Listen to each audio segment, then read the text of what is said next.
to the Zerg cause, and Capoch is going to let him, oh my goodness, Capoch backed off of the hatchery and let that Zergling deliver the killing blow to his hatchery, and Cat's back on the other side, is forced to rebuild his spawning pool, get another gas up. He has only 2 spine crawlers. He cannot build more until the spawning pool is done. He has no queen anywhere to mention.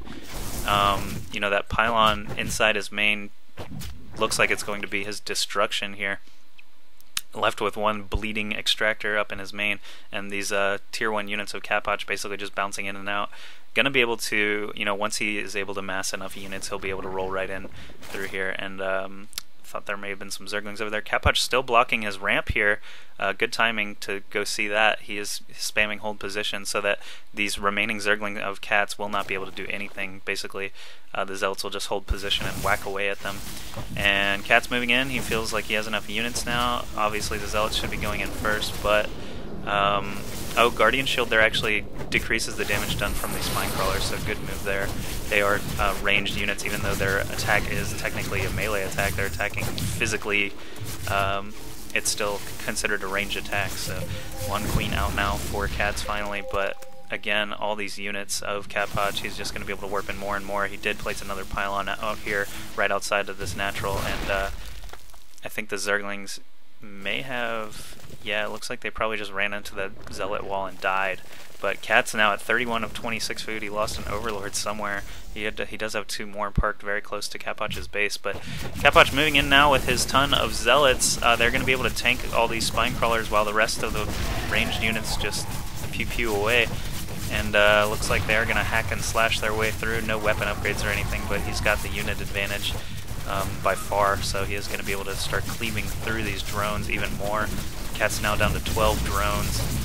And he's trying to get another hatchery up down at the bottom of the map, but Capoch was such a huge economic advantage for so long. He didn't even need to build a second Nexus, but he did continue mining that entire game since that beginning little offensive by Cats sort of got squashed.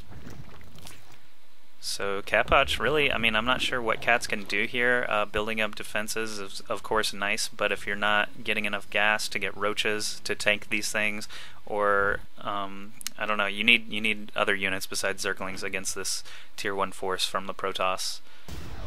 You know, Zealots, Stalkers, and Sentries are really just a really good combination, and the transfusion goes down on the Spine Crawler here, but it's not going to be enough to ward off this dozen or so units from Capoch.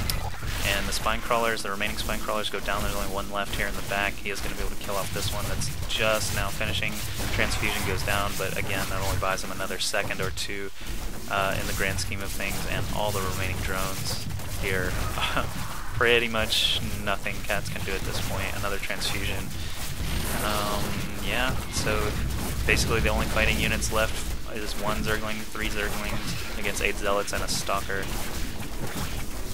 Well, 3 of the Zealots are blocking the ramp, but you know what I mean. And so Cat's down to 4 drones and 6 lings. He is going to send 6 lings up at Capoch. Not sure what's going to be achieved. Again, those 3 Zealots are still just hanging out, blocking everything. So Cat's forced to GG without any drones and without any army. Probably could have GG'd a while ago, but, you know, Peruvian pride. And now we'll move on to game 3. Capoch is up 2-0.